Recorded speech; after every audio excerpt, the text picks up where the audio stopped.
ladies and gentlemen, may I have the distinguished privilege and honor of presenting to us His Excellency, Dr. Mohammed Ibn-Chambas, a quintessential leader, icon of democracy in Africa, international diplomat, continental peacemaker, as the guest speaker for the 13th annual ZIks lecture. Thank you, sir.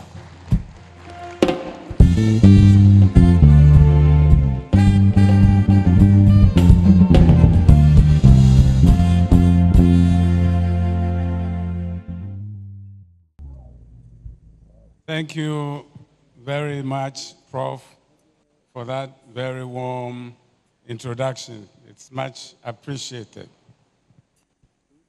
Chairman for the occasion, the Executive Governor of Enugu State, His Excellency Dr. Peter Mba,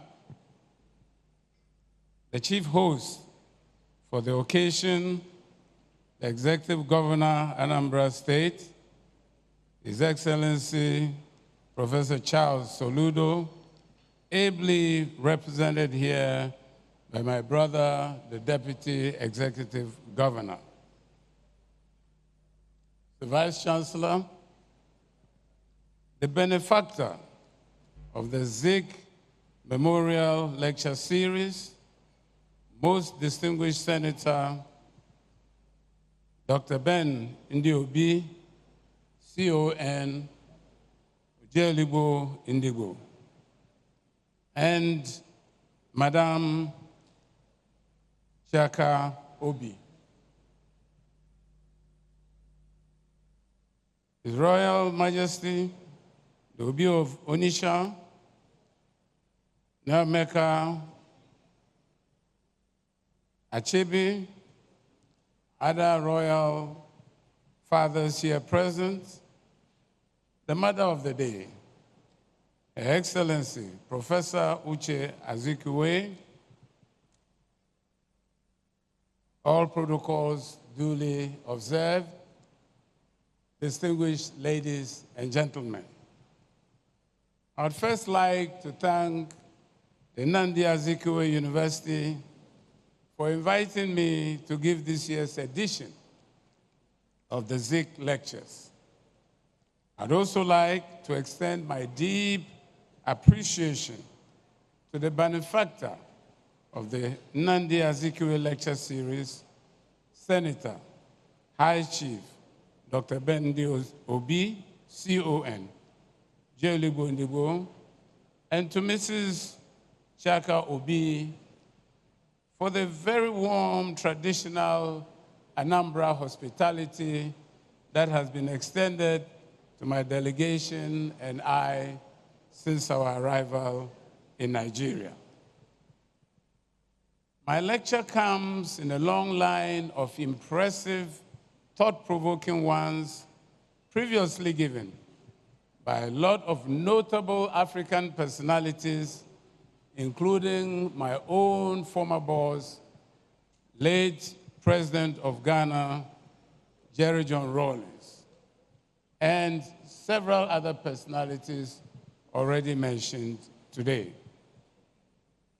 We are gathered to commemorate the life of one of the leading lights of Pan-Africanism, the great Dr. Nnamdi Azikiwe. Some knew him as the father of Nigerian nationalism. Others called him by his traditional title, the Owele of Onitsha. But he has been popularly revered simply as ZIK of Africa, and for good reason. He lived a full life, most of which was sacrificed for the freedom of his beloved country, Nigeria, and of Africa. I never had the honor of meeting Dr. Nnamdi Azikiwe. Even though I did not have this privilege of knowing him personally, his death touched me deeply. It was a Saturday like this one, May 11, 1996. On that fateful day, the world lost a giant a great African baobab tree had fallen. Dr. Nnamdi Azikiwe, the first president of Nigeria and one of the most influential figures of Africa's independence movement, passed away at the University of Nigeria Teaching Hospital in Enugu after a prolonged illness. At the time of his death, Zik of Africa was 91, a man whose life stretched across nearly an entire century, a century in which the course of African history itself was radically changed. Dr. Nnamdi Azikiwe, born on November 16, 1904, in Zunguri, northern Nigeria, and as our chairman has reminded us, the Venerable Zik would have been 120 years today. He came into the world at a time when the colonial machinery was tightening its grip across Africa. His upbringing was shaped by his colonial context, one that he spent a lifetime dismantling through the power of ideas, activism, and leadership. Zik, as he was fondly called, was more than a politician. He was a visionary with a relentless belief in the promise of an emergent Africa, where national borders mattered less than the shared goals of freedom and progress of all Africans. The news of his passing spread like wildfire, sending shockwaves across Nigeria and beyond. The tributes that poured in were not just from Nigerian statesmen or African leaders. He was mourned globally as a symbol of the fight for freedom and dignity of our continent. Leaders from all over the world prepared to pay their final respects, understanding that Zik's legacy went beyond borders and politics. For many, he wasn't just a statesman. He embodied the ideal of a free Africa, taking its rightful place in the world, united and transcending tribal allegiances and separate nation states. When the announcement of Zik's death reached Accra, the urgency to honor his life was immediate. I was summoned as then Deputy Minister of Foreign Affairs to participate in the consultations about Ghana's official delegation to his funeral. It was decided that the Honorable Oko-Jumbo, a former foreign minister in Nkrumah's first government and one of Osagyefo's closest allies during the Ghana struggle for independence, would lead the delegation, and rightly so. Botio was no stranger to Zik. In 1947, when Zik and his colleagues from Nigeria, which included Mrs. Fumilayo Razon-Kuti, the mother of the Afrobeat king Fela, were preparing for the Pan-African Congress in London, it was Botio who had traveled from Oxford, where he was then a student, to London to assist them in the secretarial work for that important occasion. Zik did not forget to mention this when he met Botio again in 1959, this time as part of Nkrumah's entourage to Enugu, this led by Osagyefo himself when he came as Prime Minister of Ghana to the Eastern House of Assembly. That was another giant, talking of the Osagyefo. And there's no way you can tell the story of one of them without telling the story of the other. After all, Zik it was who influenced Nkrumah to go to America and inspired him to attend his alma mater, Lincoln University in Pennsylvania, from where Zik himself had graduated with a master's degree in 1932. I was assigned the responsibility of delivering this decision to Honorable Oko-Jumbo personally. I can still recall the gravity of that moment, informing him that he would lead Ghana's delegation to the funeral of his old friend, ZIK, a man with whom Ghana shared so much history. That moment reminded me of how deeply interconnected our histories are, how the legacy of men like Azikiwe, Nkrumah, and others shaped not only the destiny of our own nations, but the entire African continent. And these great men have left upon us the responsibility to push forward the vision of a strong, prosperous, and dignified Africa that they had only begun to construct. Distinguished ladies and gentlemen, ZIK was not called ZIK of Africa for nothing. He preached and practiced Pan-Africanism right from his student days overseas to when he returned to the continent. After his studies abroad, where he earned multiple degrees in political science, anthropology, and religion, ZIK could have returned directly to Nigeria to join the growing nationalist movement.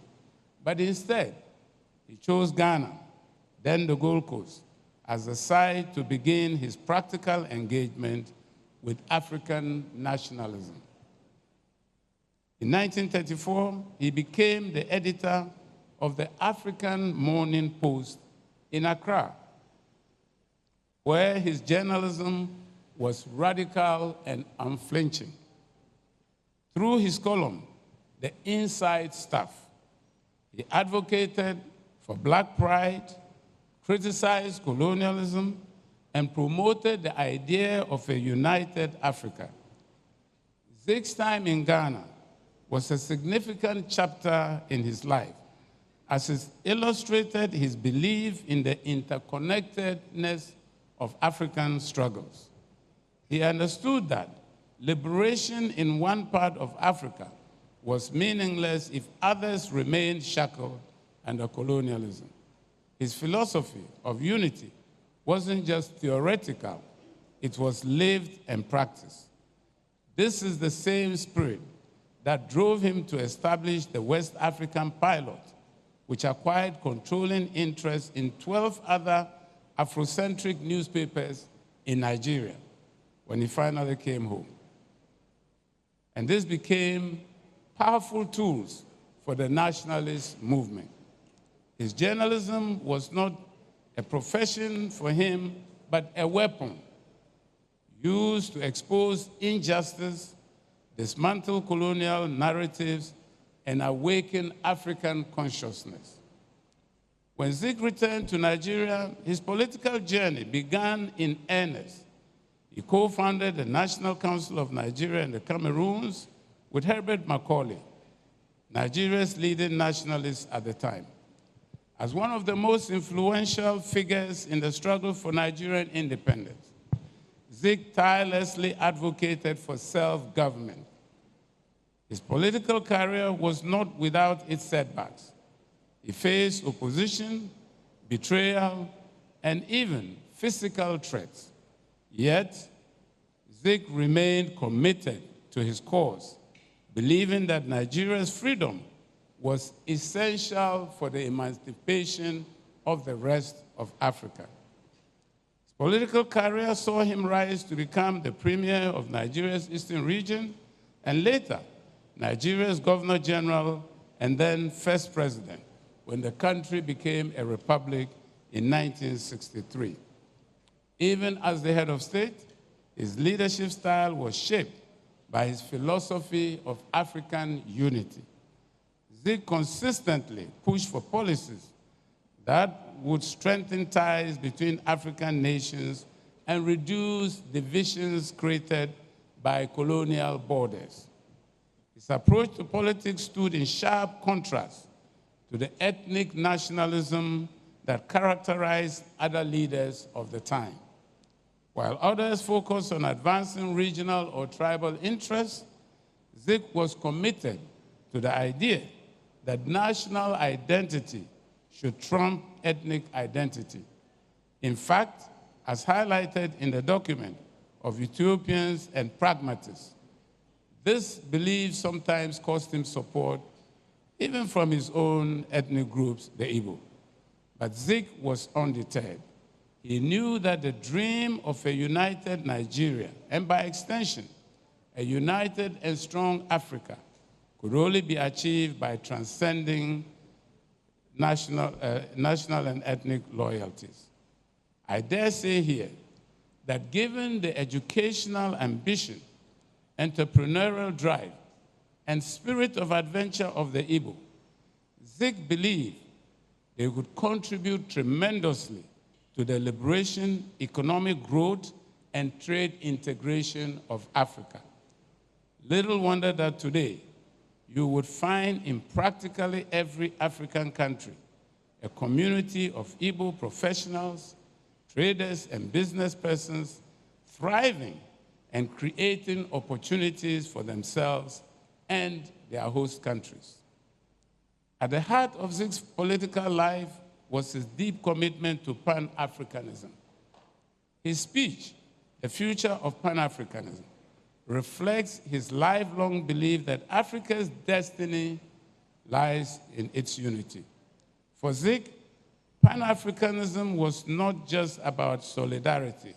It was about building institutions that could promote collective security, economic cooperation, and political integration. He envisaged a future where African states would either federate or confederate, voluntarily pooling sovereignty to achieve greater strengths and common goals. His belief in the importance of human dignity and freedom was evident in his call for African states to ratify conventions guaranteeing fundamental human rights, social security, and economic opportunity for all citizens.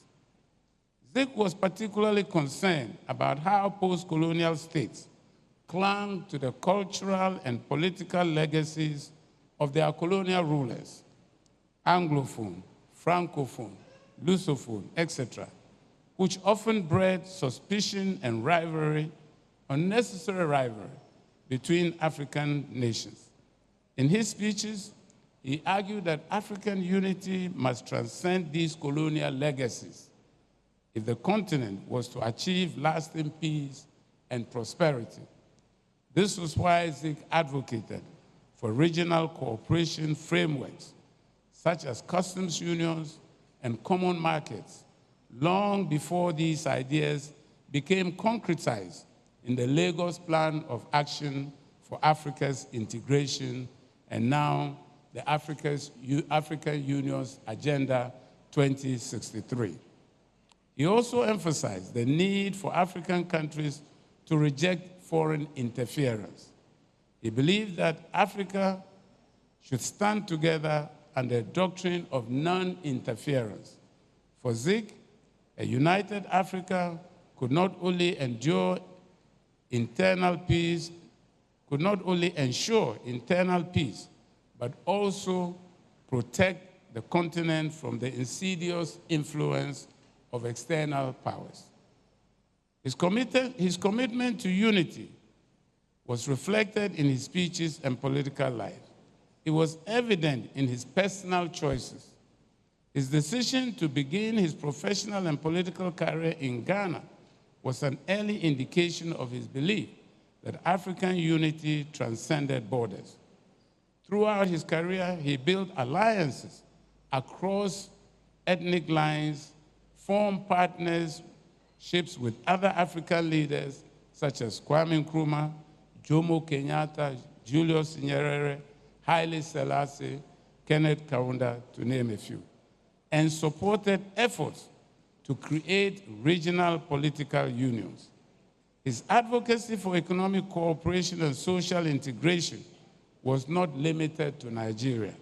He actively participated in discussions about broader African unity, such as those leading to the creation of the Organization of African Unity in 1963. Even in retirement, Zik remained engaged in politics, running for office in 1979 and 1983.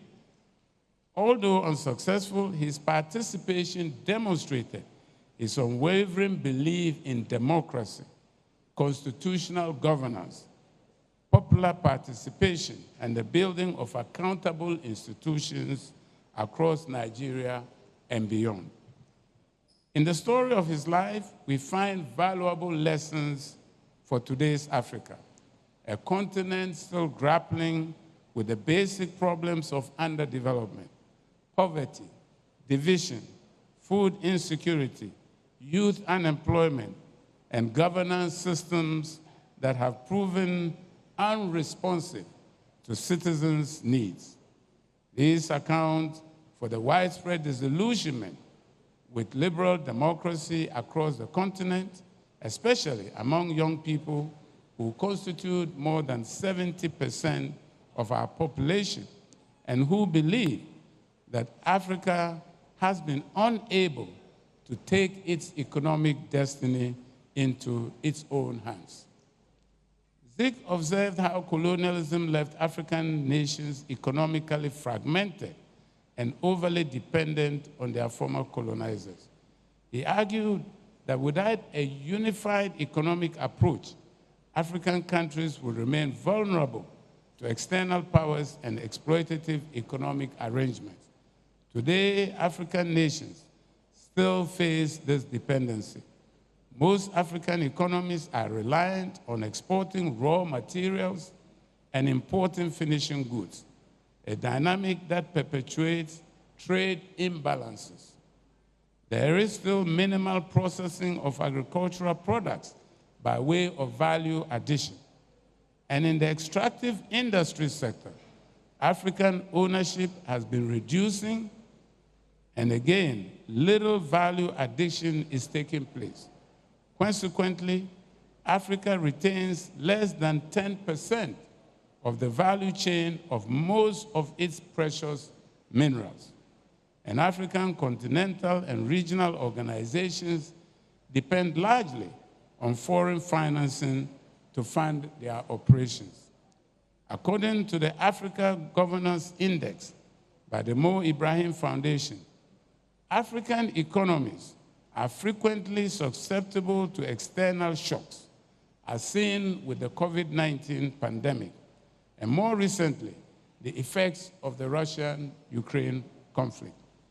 These crises have underscored Africa's precarious position within the global economic system and the importance of Zik's vision of an internally strengthened economy that could withstand global disruptions. Unfortunately, contemporary Africa remains a major importer of stable commodities, making it susceptible to price fluctuations beyond its control. Zik also stressed that political freedom was incomplete without economic independence. In his view, a politically free yet economically dependent continent would be vulnerable to internal dissatisfaction and external manipulation. Today, Zik's words echo in the lives of millions of young Africans, the Gen Z, and we have seen the struggles that they are engaged in today.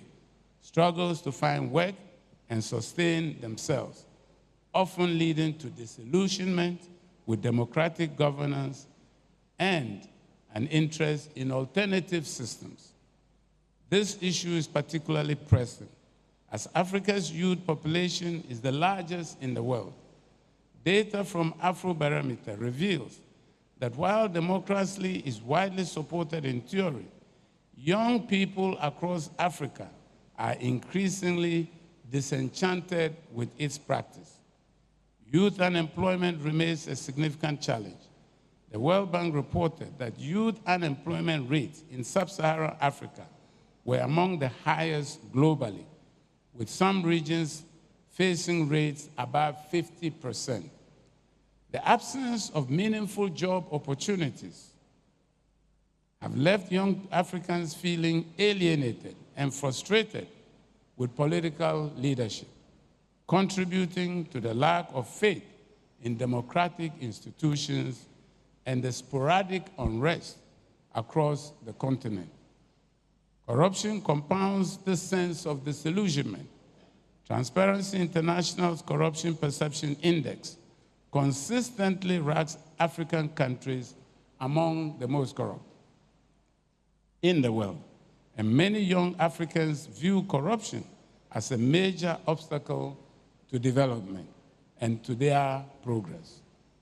The Mo Ibrahim Foundation's index also highlights governance failures, with unaccountable leadership eroding trust in democratic institutions. This erosion of trust has real consequences. It fuels migration, the Japan that we often witness, some of our young people taking risks to walk across the Sahara, try to swim across the Mediterranean at great peril. Civil unrest and a growing preference for authoritarian figures who promise stability and growth over democratic principles and stagnation. The great Zik warned that without unity, Africa would be vulnerable to political instability and external intervention. He advocated for a collective security approach that would guard against foreign influence and stabilize the continent from within. Yet today, political instability remains one of Africa's most significant challenges, with internal conflicts and security issues exacerbated by foreign interests and intervention. The NATO intervention in Libya, which resulted in the killing of Gaddafi, triggered the collapse of the country and unleashed terrorists and violent extremists in the Sahel countries. Burkina Faso, Mali, and Niger, which today are threatening to quit ECOWAS, have experienced multiple coups in recent years, largely due to dissatisfaction with civilian governments which have been overwhelmed by the terrorist threat and have failed to deal with the spread of terrorism and the existential security threats facing their countries. These security threats are emanating from a fractured Libyan state, unable to control the flow of terrorists, separatists, and other international criminal groups across the Sahara-Sahel zone.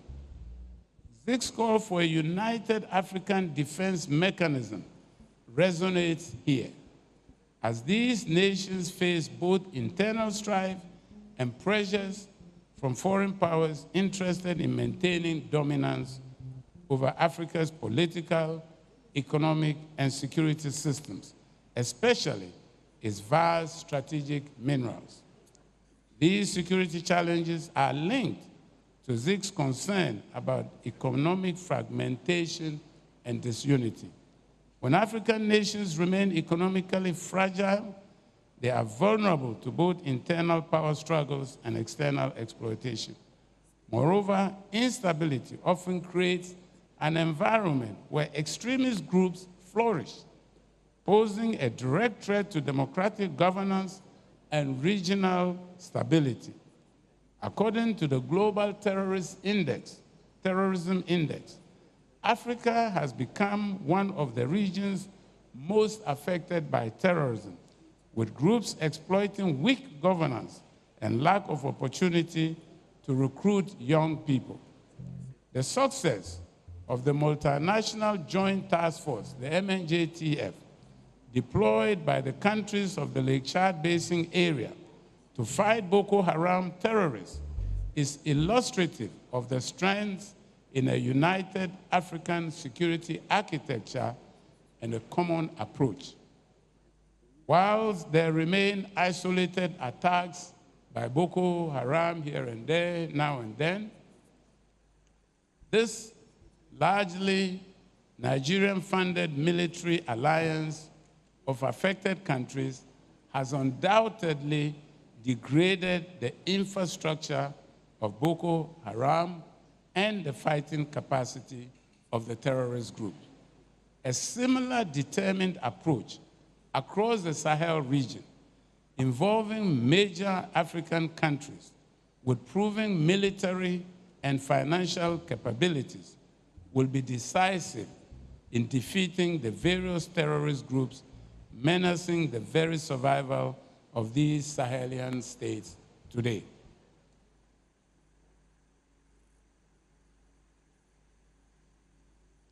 Across the continent, we see that social movements are rising just as ZIK and his contemporaries rose to challenge colonialism and imperialism. Recent protests in many African countries have highlighted young people's restlessness and political expression. How shall we respond? If Dr. Nnamdi Azikiwe were alive today, facing the challenges of poverty, unemployment, corruption, and insecurity, which are the drivers of these social movements today, he would likely have echoed the message that he spent his life championing. He would have insisted that the most effective solution for Africa's problems lie in African solutions. He would have urged Africans to harness their tremendous resources to meet the basic needs of their populations, the needs of security, shelter, clothing, education, health, employment, infrastructure, etc. That is, to tackle the urgent issues of poverty and meet the basic needs of the population, to stem this rise of social movements. Through his speeches and writings, particularly The Future of Pan-Africanism, ZIK envisaged African unity as a way to establish political stability, economic self-sufficiency, increasing cross-border trade, and common security architecture across the continent. He believed that a united Africa could stand strong against internal and external challenges and become a force on the world stage if countries pool their resources together to create common markets, strategic industries, and strong continental infrastructure. This is why it is encouraging that beyond responding somewhat reactively to the challenges of our time, Pan-African movements such as Africans Rising, and I see that Anambra is rising. These are movements to mobilize and renew the commitment of all of us to the vision of ZIK, to the vision of a strong Africa. For example, the Borderless Africa campaign is being championed by young Africans and other civil society organizations, Africans Rising, made up mainly of young people across the continent, pushing for the removal of visas for intra-African travel, removal of tariffs to promote higher levels of trade among African countries. It is sad that decades after ZIK and others, African people can still not move freely across their own continent. And in the ECOWAS sub-region, our own sub-region, intra-West Africa trade is still hovering around a paltry 12 to 15%. By way of comparison, the EU intra-European trade is between 65 and 70%. In the ASEAN region, where Asia, we often look at it and we say Asia is prospering, intra-ASEAN trade is at least 60%. They are trading among themselves. That means they are creating job opportunities for their young people, keeping them productive and out of harm's way. The AU adopted a protocol for free movement, but only 4 countries have yet ratified it. And these countries are Mali, Rwanda, Niger, Sao Tome, and Principe, while it requires 15 ratifications to come into force. Perhaps Nigeria and Ghana can take the lead as a challenge to champion this cause in honor of Dr. Azikiwe. In ZIks' view, unity was not just a means to an end, but the foundation upon which Africa's future must be built. He saw African unity as the key to solving the root causes of the continent's poverty. He believed that allowing Africans to take hold of their tremendous human and natural resources, engage in beneficiation, developing appropriate technologies for transforming the lives of rural populations, providing relevant education and skills training to Africa's youth and women would propel the continent into a post-colonial world of genuine independence and prosperity. In light of the current challenges facing Africa, and particularly African youth, the time has come to really get serious about the business at hand. And in order to stem the rising social movements of disenchanted African youth, I believe we must move quickly in addressing the following. 1, political unity and cooperative governance. ZIK was acutely aware of the political fragmentation that colonialism had left behind, warning that Africa's progress would be stunted without cooperative government. And we are seeing that. He believed that Africa should establish a political framework where states could work together on shared interests while respecting individual sovereignty. In modern times, this vision could be realized through an empowered African Union and African regional economic communities, that is RECs, such as ECOWAS, with authority, real authority, to forge cooperative policies across the continent. Under a framework of cooperative governance, African nations would jointly address critical political issues, such as anti-corruption efforts, transparency measures, judicial independence, open governance, and democratic integrity. ZIK also foresaw the need for a strong collective security system in Africa. In the future of Pan-Africanism, he warned against the dangers of external interference and internal conflicts, advocating for an African defense strategy. In today's context, where violent conflicts, insurgency, terrorism, and instability persist across the continent, ZIK's vision of a common African defense force is prescient. This calls for a speedy operationalization of the African peace and security architecture, and in particular, the African Standby Force, with its regional component, for instance, the ECOWAS Standby Force. A unified African Defense Force could dramatically improve the continent's ability to address security challenges. Terrorism and insurgency have plagued regions such as the Sahel, the Horn of Africa, and Central Africa. These issues are beyond the capacity of any single country to tackle alone.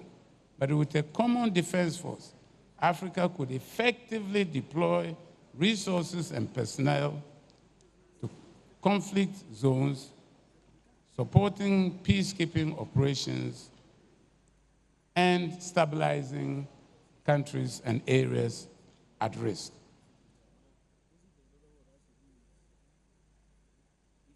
ZIK also emphasized the importance of Africans creating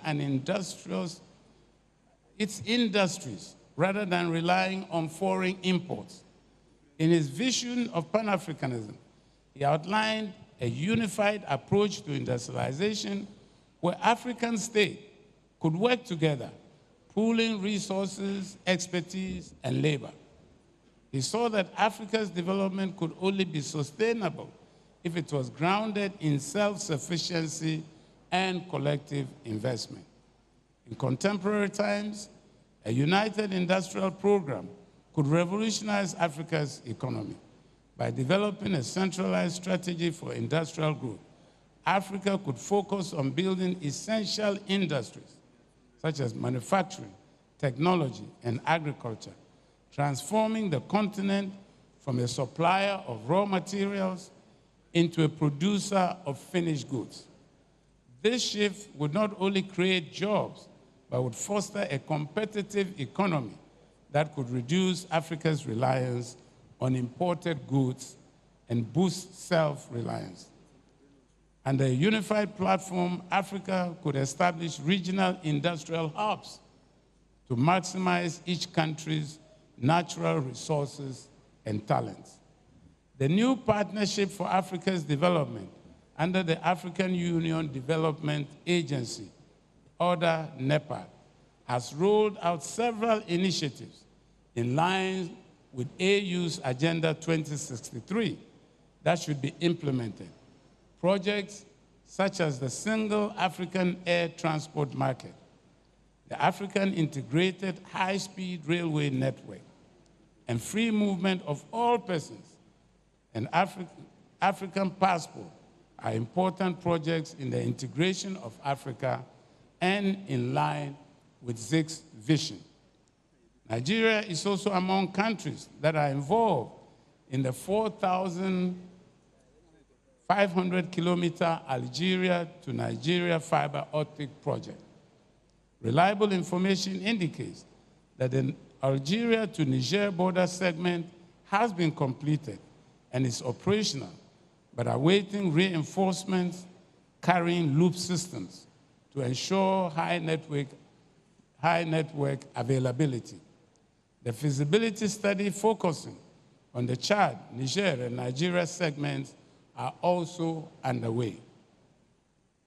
I want to also highlight what a unified industrial program can do to Africa's collective development as envisioned by ZIks, taking a cue from the efforts of one of Africa's leading institutions, the African Development Bank Group, and its partners.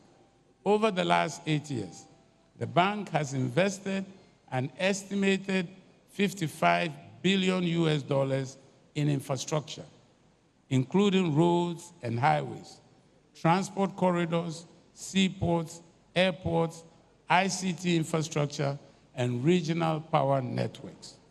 A few examples of this massive investment include the highway connecting Enugu to Bamenda in Cameroon, a transport corridor that will serve 11 million people. The railway line connecting Kanu to Maradi in Niger Republic, and the ECOWAS flagship Abidjan to Lagos highway project. The Anambra State Investment Summit, which took place just 2 days ago to showcase projects that have progressed from conceptualization to bankability, is a step in the right direction to position Anambra State as a gateway to attracting both foreign and local investment. The Anambra Industrial City, the Rail Master Plan, and the new Oka City are critical projects that would create job opportunities for the youth and produce not only for the Nigerian market, but for the sub-region and the continent as a whole. The Dangote Refinery, a sprawling industrial complex, the largest single-train refinery in the world, with a capacity to produce 650,000 barrels of refined petroleum products per day, is a testament to Nigerian ingenuity and African entrepreneurship. Projects like the Dangote Refinery create jobs, have multiply effect on the national and regional levels, provide cheaper and reliable fuel for transportation, agriculture, and industries. These are the types of transformational projects that would propel Africa out of poverty, and indeed, the kind of major industries that we need across the continent to create high-paying jobs for our youth. ZIK warned that Africa's economic fragmentation and dependency on foreign currencies and markets would also leave it vulnerable to exploitation and economic instability. A united African currency would reduce transaction costs across borders, making intra-African trade more accessible and profitable. A single currency would give the African Central Bank, to be headquartered in Nigeria, control over monetary policy, allowing it to focus on the unique economic needs of the continent rather than accommodating external demands. By managing its currency collectively, Africa would have a stronger negotiating position in global financial markets, attracting foreign investments under terms more favorable. And an important first step in this regard is the creation of the West African ECO, which ECOWAS has been spearheading for some time now. Time has come for ECOWAS member states to demonstrate commitment to this strategic tool in West African integration by meeting the conditions for the introduction of the common currency, the ECO, without continuously postponing it. The African Continental Free Trade Area, AfTA, would also be a boost to a common currency. The more we trade among ourselves, the more it becomes evident that we desire a common currency.